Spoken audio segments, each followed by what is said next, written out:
Good afternoon, EXJW community. This is the Oracle coming in for a little bit of tea time. I took the day off today. I have been working entirely too hard. I have a very high profile position, and this has nothing to do with my video, but I needed a break. Very simply, I needed a day off, and as I did a video, I can't even remember when it was, but I did a video about making sure that you take time for yourself. And that's just for the XJW community. I know that there are people that I think sometimes it seems like they have to do a video every other day about every feeling, thought, or idea that comes into their mind about being an ex-Jehovah Witness. And, sometimes I want to say, take a break. Everything can't always be about your reaction to the Jehovah Witness organization or the people in it. I try not to get into the motivations that people have, as I know that some people monetize their videos, and for some people this is how they make their money, or make extra money, or I guess I'm learning more about YouTube myself, so some people that this is how they live. So I guess in those instances where they don't have a full-time career or profession, they have to keep doing the videos so they make money. And I guess for me it's a little different because I'm well paid. I guess you could say I'm in the top 1%. But I don't, so my motivation for doing videos has never been about money, and it's never been about how many people are actually listening to my videos or anything of the sort. I normally do them just because I like to just add my voice to the community. But the reason why I had ever made that video is because I wanted people to, say, listen, it's going to get too much for you if you continue to make this the object of your thoughts all the time. And so, my background is varied. I have several degrees, I have several certifications, but I do have an undergrad in psychology. I worked in the field. I've written articles on it. I've also done graduate work in world religion. I've counseled people about leaving cults. I've been interviewed about what it's like being a Jehovah Witness, and I've done interviews about the cult, just outside of just being a Jehovah Witness, but talking about what it's like to be shunned and things like that. So I guess because I have such a varied background and varied education, also have legal training and have a certification on it. I've always kind of been the type of person, just as an aside, I don't just go to school and study stuff. Like, I always get a degree or certificate or something. That was like some great advice somebody gave me years and years ago. So everything that I do, if it's law, if it's psychology, if it's anything that I'm doing, I don't just take a course on it. I always try and get enough so that I can get a degree or certificate in it. It helps in the professional world. But that's just as an aside, because I always feel like that's the theoretical. And I'm also an executive and business owner, so I don't always hire people just because they have a bunch of degrees and certifications and stuff. I literally want people to know how to do the work, and sometimes having all those degrees and certificates means nada when it comes to actually doing the work. So I feel like there's people that can actually know a lot of things because they've read a lot of books and have a lot of real world experience. So I try to say all those things to say that for me, I look at things maybe a little bit differently than maybe most of the ex-Jehovah Witnesses, because I try to take the theoretical and bridge it with what I know about just living and going through a lot of different things, and I try to bring it all together when I talk. I'm very philosophical, and to be my age, which I think I'm still, it depends on how you look at it. But I feel like I still have a lot of living to do. I feel like I've lived a long time. I feel like I've lived a longer time than my age says. So I feel like there's a lot of things that I've gone through in my life, and a lot of things that I've observed, and a lot of things that people have shared with me over the years that brings me to why I wanted to do this video in the first place. So my video today is just my take on the divisions in the ex-Jehovah's Witness community. I kind of wanted to talk about it directly and just give out some friendly advice. If you don't want to hear what I have to say, feel free to click off the video. But I just kind of wanted to make some observations and then make some friendly suggestions because I'm fairly new to the ex-Jehovah's Witness community. And what I mean by that is that I've been an ex-Jehovah's Witness for decades. I just found out about the quote unquote community that exists with people that are what I consider advocates, if you will, people that are spokespeople for the ex-Jehovah's Witness community, people that have created websites, and people that get on YouTube and have been interviewed on, like for example, with the Leah Remedy special. So, you know, I'm new to that, and I'm not anywhere near one of the, I would say, one of the more popular ex-Jehovah's Witnesses, and I don't mind, you know, like I said, I don't do this because I'm trying to get clicks or trying to get followers or anything like that.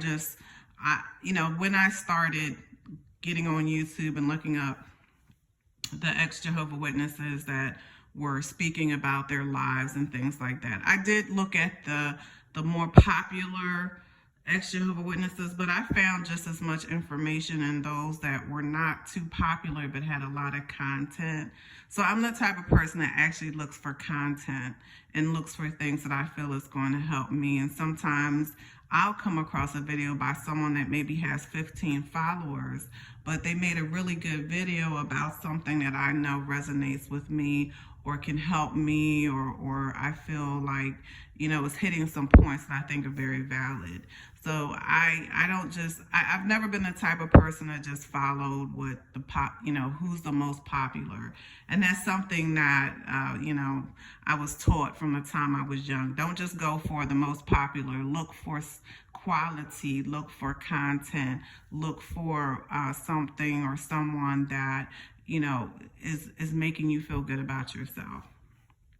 And so I started looking at videos and following some of the things that is going on in the ex-Jehovah's Witness community. I've been in and out of a few chats. And over time, I realized that there was some divisions in the ex-Jehovah's Witness. There were some popular ex-Jehovah's Witnesses that did not like each other. Now, I'm gonna refrain from saying anyone's name because I really don't want to get into that. But anyone that is aware of some of the divisions that exist will know exactly who I'm talking about. So the first time that I came across a division of any sort was I was watching a video by a popular couple, and the husband and wife were talking about the fact that they didn't like another very popular ex-Jehovah's Witness that is not from this country. And I would say he was probably the preeminent ex-Jehovah's Witness because I think he does it for work. Like, I don't think he has a job outside of him doing videos and talking about being an ex-Jehovah's Witness. So his content is very, very detailed. He has a lot of time to spend, you know, going to JW.org, you know, has a big library, things like that. But apparently the couple had an issue with this ex-Jehovah's Witness. and it was going on and on about it. And I try to stay neutral. Like, I try to listen to things. I was a little shocked that they were actually bringing it up on a YouTube video, but I was like, is it valid? You know, it wasn't malicious per se. It just seemed like the person was very upset and was very passionate and was making remarks about something. So I didn't really get into it because I don't. And then I came across something else, and I was like, what's going on? So there were some other videos that I came across where people were low key, like taking digs at each other. And, you know, I take it with a grain of salt, because sometimes I'm like, oh, these people are young, you know, they're still, you know, figuring things out. Oh, this person is a little, you know, obviously going through something emotionally and going through, you know, some other things. So sometimes when you are emotional and you're passionate, you are reactionary. So every little criticism kind of feeds into what you're already going through, and you latch on to it. And so because I can see that, you know, I'm like, oh, okay, I see what's going on here. I didn't, you know, get into it other than to say that I feel like we all have the same mission, and we all have the same purpose, which is to be advocates for those that are leaving the ex-Jehovah's Witness community. And I think everyone has taken a different path to that. With that being said, I've also noticed that there have been divisions based on people that left the Jehovah's Witness organization but continue to be religious and continue to be Christian, and those that have left the ex-Jehovah's Witness community and have continued to be or have decided to become atheists. And that was interesting to me, because I am someone who is not religious. I won't go as far as to say that I am atheist, but my husband and I are not Christian. I try to keep my religious thoughts out of my videos, because I'm a philosopher, and I believe in philosophy. I think if you were to try to figure out what is the closest of my spiritual belief, I would say Buddhism. Zen Buddhism is a very good place that you could quote unquote define my thinking, but I'm a philosopher. So I study the truths of being a human being in this universe. And I don't think that there's any one belief system that is going to encompass what I believe or what my husband believes, because we are students of the universe. And I'll leave it at that. But I have noticed, so to kind of take it a step further, in that I can go to a church, I can read the Bible, and I can find some truth in those things. So I have friends that are, you know, they're very Christian. I have friends that are Sunni Muslim. I have friends that are Hindu. I have friends that are Baha'i. I have friends that are Catholic. And I have attended all of these. I've gone to mosques, I've gone to temples. You know, I've gone to, of course, churches, Pentecostal, Baptist, non-denominational, and I've shared a little bit about that.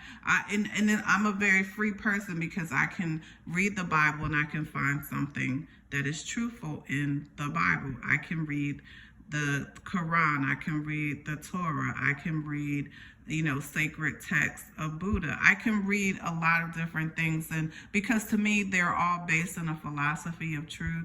And when you kind of get past all of the divisions that people have, I think we can all find some truth. I once went to there is a interfaith group that I am loosely involved in, and they have a big celebration every year around 9/11, and I actually attended this interfaith group one year with a really good friend of mine, and we went and we heard. And what I loved about this this thing that they do every year is that they actually try to bring together all different religious backgrounds and do an interfaith sort of thing, and they do it around 9/11. So the tour actually started at a Jewish temple and it ended at a mosque. And what I liked about and it was actually filmed, so it was actually a production, and there were people there that were from some diplomats had come in, some senators had come in. So it was actually a really nice presentation. And I remembered that there was the diplomat from South Africa that was there, and he actually was imprisoned with Nelson Mandela. And he was the keynote speaker for this interfaith group that I went to. And I never forget part of what he said, because he was actually condemning the differences that we have with one another. And he said one of the epiphanies that he had about how we as human beings can come together is to speak to the divine in all of us. And he got a standing ovation when he was finished speaking, because that was the purpose of this interfaith group that they have, and this interfaith celebration that they have every year at 9/11. So I bring this up to say that I can experience truths in the universe and with different religious groups, because I understand profoundly as an enlightened person that there is something divine in all of us, and I can experience the divinity in you as you can experience the divinity in myself. So I try not to focus on the differences between us, but the things that we actually have in common, so that even if I am not Christian, I can understand and I can appreciate and respect your beliefs, and I can listen to scriptures that you believe in, and I can hear something from that. I have lots of friends that were atheists. I actually went through a period in time where I was atheist, and I have no problem sharing that with you. And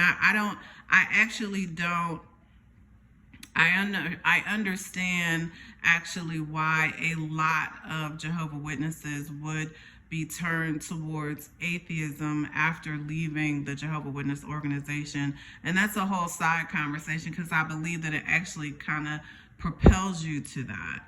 But, again, I'm a student of life, and I can talk to anybody and find truth in it. But I feel like there isn't much that you get from disagreeing and arguing and fighting over things and trying to convert people to your way of thinking, because I think that that's something that the Jehovah's Witness organization taught us, that we have to force people to think the way that we think. But if you actually look at the apostles and you look at what I consider to be divine human beings, such as Jesus, such as Buddha, such as Muhammad, these people actually were able to interact with all types of people, and they were able to find truths of life in all types of people. The religion came after them. People tried to encompass the way that these divine human beings live and interpret them, and then they created a belief around them. So I think that it's very important for us to remember that even as we are ex-Jehovah's Witnesses, that we may not walk the same path, but I think it's very important for us to focus on the things that we have in common and not the things that separate us. So I think that as I have listened to some of the divisions that go on when, someone's Christian versus someone that may not be Christian or agnostic, because some people are like, I'm not really sure what I believe in. I think there is a God, but I'm not really sure. And maybe they're still trying to figure it out. But maybe they're like, but I don't believe 100% in Christianity, or I'm challenging some of those things. I feel like everybody is allowed to come to their conclusion on their own. So I don't think it's beneficial for us as ex-Jehovah Witnesses to go to then take it to the point of attacking each other for where we are at in our path of truth and enlightenment. And this is just the oracle speaking. You may not agree with me. You may have your own feelings about it. But I just honestly, I don't think it's a productive thing, because I think people get caught up in the arguments and disagreements and all those things, whether it's religious or personality or an imperfect human being that's still trying to figure things out says something stupid. Or you're young and you don't know, like you're cocky or whatever, let's be a little bit better than what we came from in the Jehovah Witness organization. And I say all that also to say that some of the personalities that were attracted to the Jehovah Witness organization, and if you want a little bit more clarification on that, feel free to look at my analysis of mental illness in the Jehovah Witness organization. Some of those things actually follow people when they leave the organization, and they may find themselves in the ex-Jehovah Witness community. So one of the things I want to say, and I'm just going to be honest, just because someone is an ex-Jehovah Witness does not necessarily mean that they're someone that you need to interact with, or someone that has your best interests at heart. Because, I've talked about this before. There's racism in the Jehovah Witness organization. So someone that was racist or prejudiced or bigot or whatever those things, just because they leave the Jehovah Witness organization doesn't mean that they've left that part of it. Some people were, just aggressive people, argumentative, nitpicked on everything. Just because they've left the Jehovah Witness organization does not mean that they don't still have those attributes. I have family members that were elders and presiding overseers, and I've heard so many stories. There were people that every meeting they were wanting to talk to the elders about this and that thing that somebody said and did. And you can kind of see those personality types in the ex-Jehovah Witness community, because I'm like, I can just imagine that this person, every little thing that they didn't like, they were going to the elders and talking about, complaining about this person and that person. But is that mentally healthy for you? Is that mentally healthy for us? I don't believe that I'm ever going to solve the conflicts in the ex-Jehovah Witness community, but I'm just going to give some friendly advice. I came across a video of a couple this week, actually, and actually left a message. This couple had literally put a video out, which they later took down, and they put a video out. The husband had put a video because his wife was in a chat room, and some people were saying some really vicious things about his wife because they thought that she was somebody else that had hacked a username. I was like, are you serious? and I mean that in to say that sometimes when you give things too much attention, that it grows to be something bigger than what it is. And I know I made a comment, and it wasn't in judgment of them. It was kind of like a friendly bit of advice. Like, if I go into his chat room, which I really don't chat. I guess maybe because, and these people are older than me, but I'm like, if I have a full life, I have a husband and children and a family and a profession. I don't have time for any of that. Like, if I go into a chat room and somebody says some stuff I don't like, I'm not giving you that attention. I'm not giving you that energy. I'm ignoring you. I'm not even going to I'm not going to go back and forth with somebody that I don't even know and get all upset, get my blood pressure raising up and upset over a stranger. For what purpose does that serve? And then to make a video, and I'm not laughing to diminish they were really upset. The husband was really upset. The wife was truly hurt. And you know, listening to their videos, they've definitely been going through a lot of, I guess, attacks or whatever. But honestly, you know, I've had people, some of my more popular videos, I've had people attack me. I had one person that was literally writing me every day, literally attacking me about what I had said about the Jehovah's Witness organization. And every time they wrote me, I deleted it. I did. And honestly, that is about as much attention as they got from me. I didn't go back and forth with them. I did not, you know, like make another video to respond to this person. And there have been some people, you know, that have written me excessively about certain things, and I'm not anywhere near as popular as some of these people. So I know that the more popular that you are, the more that you're going to have different sets of eyes on you. So I think that, you know, you have to mentally arm yourself for what you're getting into.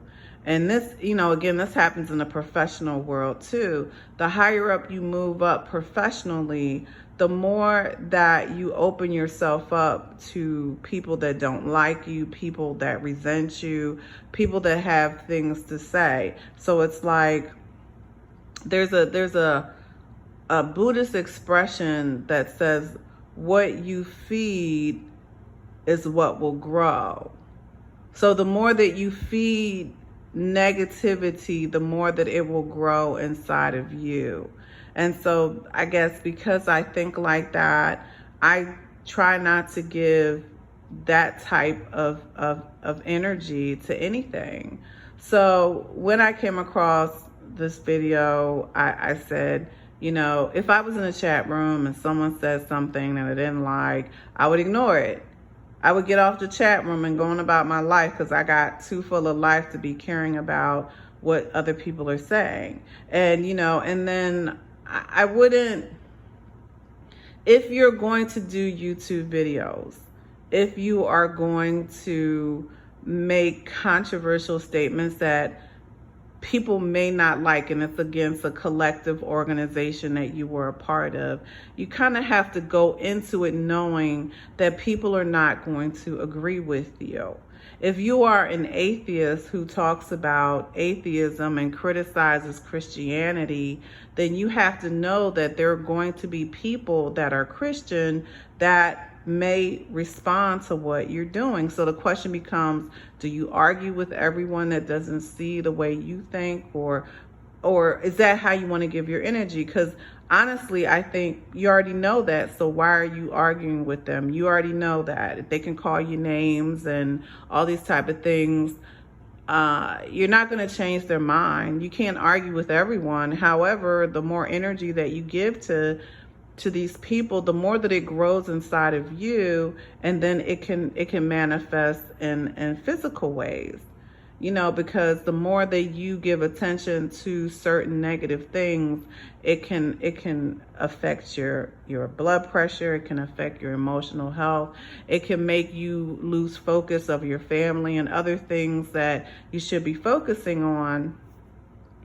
And that's literally the point I was trying to make with my video today. Not to have a long video, because I'm enjoying my day off. I'm looking out at the beautiful sky, and I'm looking out at the weather, and I'm just happy to be alive, and I'm proud that I have been able to leave the Jehovah's Witness organization and be successful and be happy and be balanced. And, you know, with everything that has happened to me, you know, I have a loving family. I was able to get my education, and those are the things that I like to share. I mentor in my free time. I'm part of quite a few organizations. I help people, you know, go to college and train them on things to take and stuff like that. And I also, I want to help the ex-Jehovah's Witness community, even with my voice, whatever I can share to help humans elevate their existence. I feel like I've done something important and wise and useful. And I feel like that's literally why we're here. So, in closing, I really just want people to focus on what's important. You being an ex-Jehovah's Witness, you are going to come across criticism, and you have to make a conscious decision to not give that too much attention. I also think that even just because we're ex-Jehovah's Witnesses, it doesn't mean that we're all going to get along. I came across another video of a popular ex-Jehovah's Witness, a young man, and he was upset because he had went into a chat room or a forum, and he came across some ex-Jehovah's Witnesses, and this was his first initiation on, I guess, I don't know if it was a chat room on a forum because I don't remember, but he had made a video saying that he was very upset that, when he started introducing himself and he said he was a Bethelite, that people were accusing him of being an agent, of not believing him, and because he was speaking out about his experience, they kicked him out, or they blocked him or something. And he was like, this is what happens in the ex-Jehovah's Witness community. I was expecting something different. And I'm like, don't expect anything, because a lot of ex-Jehovah's Witnesses are paranoid. A lot of Jehovah's Witnesses have biases and prejudices and issues that are not going to be conducive to you thinking that because you walk into a group and say, I'm also an ex-Jehovah's Witness, that everybody's going to get along and hug you. And that's not reality. The reality is that there are going to be people that have divisions, the same that they had in the Jehovah's Witness organization, where they tried to lie and say they didn't. And that, walk in reality. But you will find your spot. You will find your place. You will find people that agree with you, that you have things in common with. But when you get here in the ex-Jehovah's Witness collective community, do so with open eyes, and do so that you're armed with a real appreciation for who you are and what you're doing. It's no different than when you go into any environment. You start a job, you walk in, I'm hired, hey everybody, we're all buddies. No, actually that's not the case. Just because you're working in a group doesn't mean that everybody's gonna like you, and that you're all buddies, and that you're all now, you can trust everybody, and you can share all your information, and that everybody is going to like you. That's not reality. The reality is that everybody has an agenda. This is for work. And again, I have to tell some of my staff at times, people that work for me, that are new, that are young, that are not savvy, that, you have to realize where you're at. And it doesn't mean you won't ever find people that you can trust, and that you won't find a good climate of people. I have a great group of friends. I have people that I've known for 20, 30 years, and we're still tight. And, a lot of people that I have known over the years, people that are ex-Jehovah's Witnesses, I've had great interactions with them. I've also had some not so good interactions. The people that I've had the best interactions with are the people that I had the most in common with. And that could be whatever is a commonality for you and the group of people that you're around. But be realistic about your interaction, and be realistic with what emotional investment you want to give, especially initially. Don't come into a group thinking that it's going to save you from yourself. Don't come into a group thinking that all your answers are going to come because you're now, walking your own path. So there's some things that are individual, and there's some things that you can get from a collective. But no matter what, at the end of the day, the only person that you can control is yourself. And that means that you can't control what anybody else thinks or what they say or how they say it, but you can control how you react to it, how you respond to it, and what you do in yourself. You can create your happiness and you can create your enlightenment. It is totally up to you. So as we go out in this ex-Jehovah's Witness community, let's do so with a healthy understanding that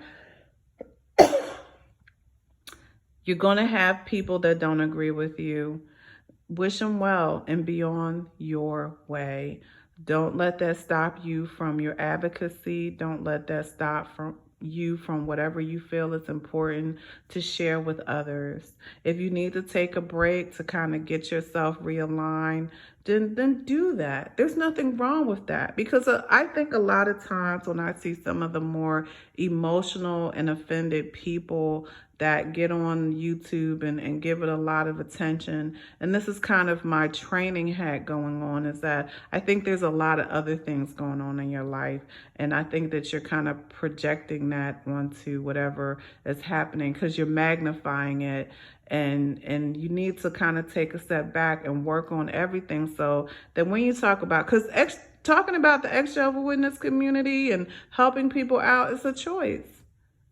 So choose to do so with the intent of educating and inspiring people and helping people.